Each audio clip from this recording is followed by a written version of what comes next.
नमस्कार, मैं हिमांशु जर्नलिस्ट स्वागत करता हूं आपका prime time with Himanshu journalist में।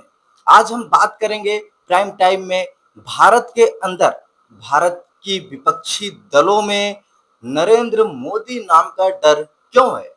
आखिर क्यों नरेंद्र मोदी नाम का डर हमारे देश के विपक्षी दलों के अंदर इस तरीके से भर चुका है कि कोई भी चुनाव दो पार्टी बिना गठबंधन किए चुनाव में नहीं उतर रही है। अगर आप चैनल पर नए हो तो चैनल को कर लीजिए सब्सक्राइब और बेल आइकन बटन को जरूर दबा दीजिए। आइए आज हम चर्चा करते हैं कि हमारे देश के अंदर जब भी कोई चुनाव होता है, चाहे लोकसभा के चाहे विधानसभा के, उन चुनावों में हमारे देश की जो विपक्षी पार्टी है, मतलब सत्ता पक्ष भाजपा है और विपक्ष में कांग्रेस, सपा, राजद, तृणमूल कांग्रेस जैसे तमाम विपक्षी दल हैं, आखिर ये अकेले चुनाव में क्यों नहीं उतरते। आपके दिमाग में भी ये बात आती होगी कि आखिर ये दल अकेले चुनाव क्यों नहीं लड़ते। आखिर इन दलों में और भाजपा में क्या अंतर है। राहुल गांधी की नेतृत्व वाली कांग्रेस और नरेंद्र मोदी की नेतृत्व वाली भाजपा में अंतर क्या है कि भाजपा लगातार चुनाव जीतते हुए चली जा रही है और कांग्रेस चुनाव हारते हुए चली जा रही है। राहुल गांधी के नेतृत्व में कांग्रेस एक के बाद एक रिकॉर्ड बना रही है हारने का, वहीं भाजपा के नेतृत्व में बीजेपी, नरेंद्र मोदी के नेतृत्व में बीजेपी एक से बढ़ के एक रिकॉर्ड बना रही है। आइए हम बताते हैं कि नरेंद्र मोदी नाम का डर विपक्ष के अंदर कब और कैसे शुरू होता है।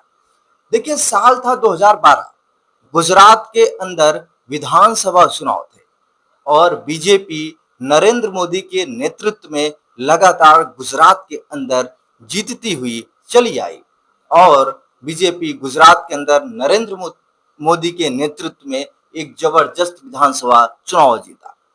इसके बाद देश के लोगों में एक संदेश गया कि आखिर नरेंद्र मोदी गुजरात के अंदर तीसरी बार लगातार कैसे मुख्यमंत्री बन गए और गुजरात के अंदर रहने वाले और गुजरात के बाहर, गुजरात के अंदर से बाहर जाने वाले लोग गुजरात के विकास की चर्चा किए।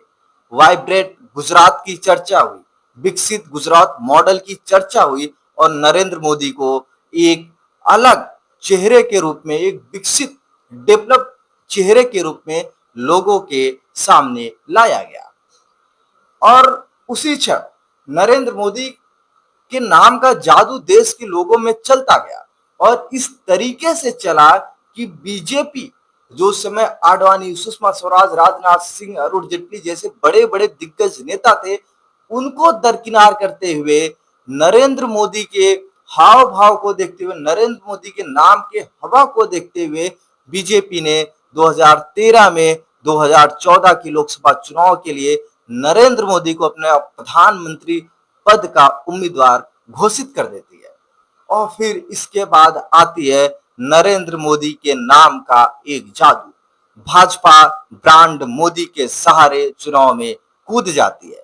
आडवाणी से लेकर सुषमा स्वराज से लेकर जितने बड़े बड़े दिग्गज थे, मोदी के बैनर के तले चुनाव लड़े और जबरदस्त तरीके से बीजेपी ब्रांड मोदी के नाम से चुनाव में आई और ब्रांड मोदी के नाम पर 2014 में 282 सीट जीतकर देश के अंदर पहली बार ऐसी कोई सरकार की स्थापना की जो पूर्ण बहुमत की हो, वो भी 30 साल के बाद। 30 साल के बाद पहली बार हुआ था कि भाजपा ही नहीं, कोई ऐसा दल पूर्ण बहुमत के साथ आया हो। और फिर यहीं से शुरू होता है विपक्षी दलों का गठजोड़। 2014 के चुनाव में कांग्रेस लगभग देश के हर एक राज्यों में अकेले चुनाव लड़ी।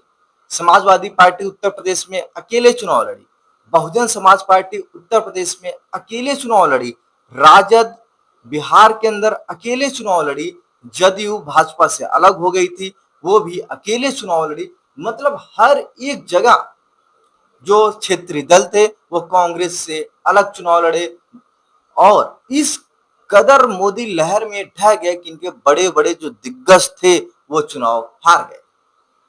और फिर इसके बाद शुरू होता है मोदी नाम का एक जादू जो सिर्फ केंद्र में मोदी को प्रधानमंत्री बनाने के लिए नहीं, बल्कि राज्यों में भाजपा की सरकार बनाने के लिए आया।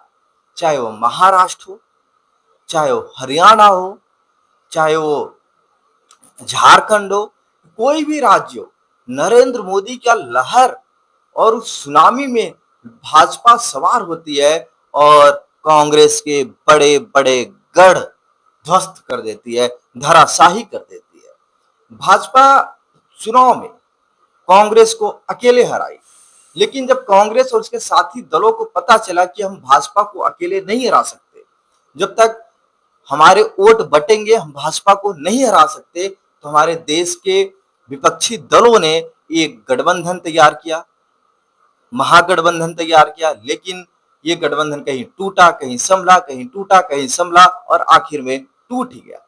भारतीय जनता पार्टी विजय रथ में सवार होकर उत्तर प्रदेश जैसे बड़े प्रदेश में अपनी प्रचंड लहर में 325 सीटें जीतकर एक बार फिर दिखा दिया था कि नरेंद्र मोदी के आगे विपक्षी दल जीरो है। और फिर 2019 के लोकसभा चुनाव में नरेंद्र मोदी के नेतृत्व में भाजपा ने दिखा दिया कि विपक्षी दल अभी भी मोदी के टक्कर में नहीं है। और ये बात विपक्षी दलों को भली भांति पता हो गई थी, अगर हम अकेले चुनाव लड़ेंगे तो हम नरेंद्र मोदी को टक्कर नहीं दे पाएंगे।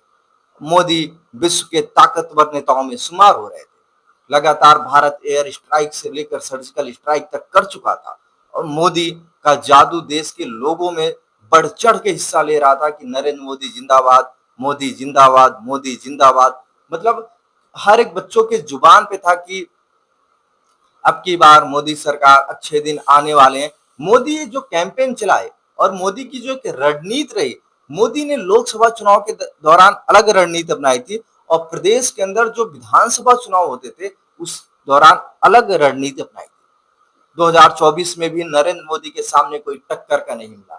आखिर हम आज जानते हैं इस प्राइम टाइम में कि मोदी और राहुल गांधी में क्या अंतर है, कांग्रेस और भाजपा में क्या अंतर है। इन दोनों को गठजोड़ करते हुए मैं आपको एक विश्लेषण बताता हूं, इसको बड़ी ध्यान से सुनना और आप समझना कि नरेंद्र मोदी की भाजपा और राहुल गांधी की भाजपा में मुख्यतः अंतर क्या है। देखिए, नरेंद्र मोदी की जो भाजपा है, हर एक प्रदेश के अंदर जो चुनाव लड़ती है अलग अलग मुद्दों पे लड़ती है। उस प्रदेश के स्थानीय मुद्दे होते हैं, उस प्रदेश के मध्यम वर्ग, निम्न वर्ग से लेकर उच्च वर्ग, सबके अलग अलग मुद्दों को बीजेपी उठाती है और उस पर काम करते हुए चुनाव लड़ती है।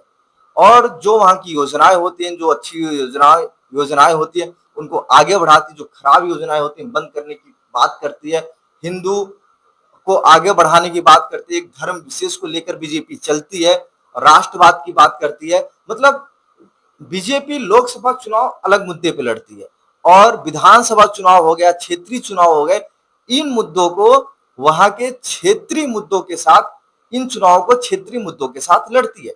अब कांग्रेस में क्या है आपको मैं बता दूं, 2019 के चुनाव से मैं आपको बताने वाला हूं।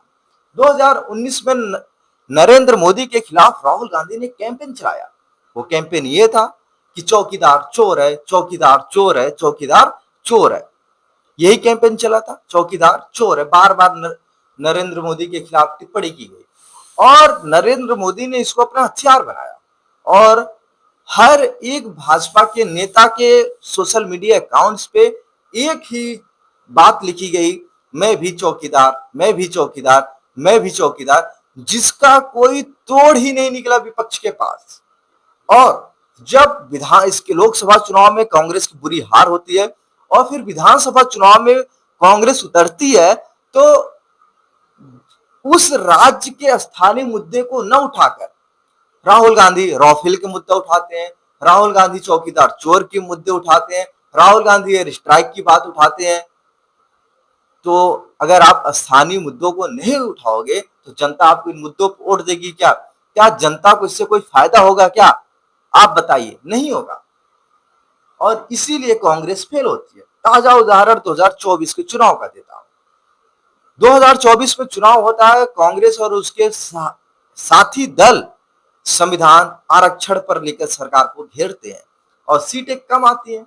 ठीक है, आपको लोकसभा में फायदा हो गया था, लेकिन संविधान और आरक्षण की बात को कांग्रेस लोकसभा चुनाव के बाद जितने भी विधानसभा चुनाव हुए उस पर भी कांग्रेस के पास स्थानीय कोई मुद्दे नहीं थे। हरियाणा के अंदर जैसे चुनाव हुआ, महाराष्ट्र के अंदर चुनाव हुआ, इन चुनावों में कांग्रेस ने वहां के स्थानीय मुद्दों को नहीं उठाया। मुद्दों को उठाया तो हम संविधान की रक्षा करेंगे, ये संविधान चोर है, आरक्षण को खत्म कर देंगे, ये कर देंगे, ये कर देंगे। लेकिन बीजेपी ने क्या किया, वहां के स्थानीय मुद्दों को उठाया, लोगों से मिला, लोगों को जाना, तब बीजेपी चुनाव जीतती है। और यही चीज कांग्रेस और बीजेपी में अंतर है। कांग्रेस सिर्फ नाम, सिर्फ एक दो चेहरे के नाम पे चुनाव लड़ती है, लेकिन बीजेपी क्या करती है, नरेंद्र मोदी का तो उसके पास एक चेहरा तो है ही, लेकिन राज्य में एक चेहरा नहीं, राज्य में 10 से 15 चेहरे ऐसे बीजेपी लेकर चुनाव लड़ती है जो अलग अलग क्षेत्रों से होते हैं, अलग अलग जाति से होते हैं और उनकी पैठ अलग अलग क्षेत्रों में होती है, तब बीजेपी चुनाव लड़ती है। और नरेंद्र मोदी को यही रणनीति आज भारतीय राजनीति का बॉस बना के बैठा रखी है। नमस्कार, मैं हिमांशु, जर्नलिस्ट। प्राइम टाइम में आपने आज देखा कि नरेंद्र मोदी और कांग्रेस में क्या अंतर है। तो दोस्तों, अगर आपको वीडियो अच्छी लगी हो तो वीडियो को कर दीजिए शेयर और चैनल को कर दीजिए सब्सक्राइब। धन्यवाद।